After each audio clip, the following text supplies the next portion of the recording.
Welcome back to Telugammayi stories in USA. ఇవాళ మన story దొండకాయ ఫ్రై. దొండకాయ ఫ్రై ఈజీ వేలో ఎలా చేయాలో చూద్దాం. ఇప్పుడు ముందుగా ప్యాన్ తీసుకొని అందులో కొద్దిగా బటర్ వేసుకోవాలి. యూజువల్గా కుకింగ్ ఆయిల్ యూస్ చేస్తుంటారు, బట్ బటర్ హెల్తీ అని నేను బటర్ యూస్ చేస్తున్నాను. అందులో కొద్దిగా పప్పు దినుసులు, కొంచెం కరివేపాకు రెమ్మలు, కొద్దిగా వెల్లుల్లి, కొద్దిగా పచ్చిమిర్చి వేసి వేయించుకోవాలి. తర్వాత మనం ముందుగా తరిగి పెట్టుకున్న ఉల్లిపాయ ముక్కల్ని వేసి దోరగా వేయించుకోవాలి. ఉల్లిపాయ ముక్కలు దోరగా వేగుతున్నప్పుడు కొద్దిగా అల్లం వెల్లుల్లి పేస్ట్ వేసి వేయించాలి.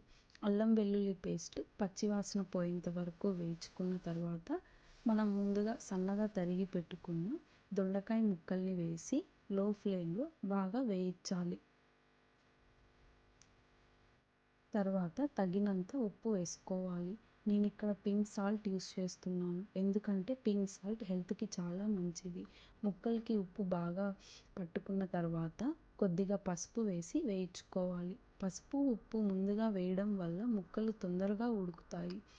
తర్వాత లో ఫ్లేమ్ పెట్టుకొని 5 లేదా 10 నిమిషాల పాటు మూత పెట్టి ఉడికించాలి. అలా ఉడుకుతున్నప్పుడు అప్పుడప్పుడు మూత తీసి చూస్తూ ఉండాలి, లేకుంటే అడుగంటిపోతుంది మొత్తం.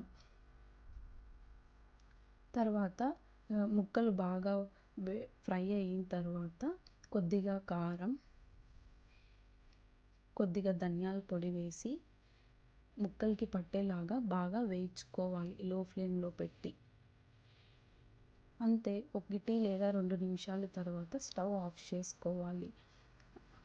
అంతే, ఈజీ వేలో దొండకాయ ఫ్రై రెడీ. దొండకాయ ఫ్రై అప్పుడప్పుడు మన మీల్స్లో యాడ్ చేసుకోవడం వల్ల హెల్త్కి చాలా బెనిఫిట్స్ ఉన్నాయి.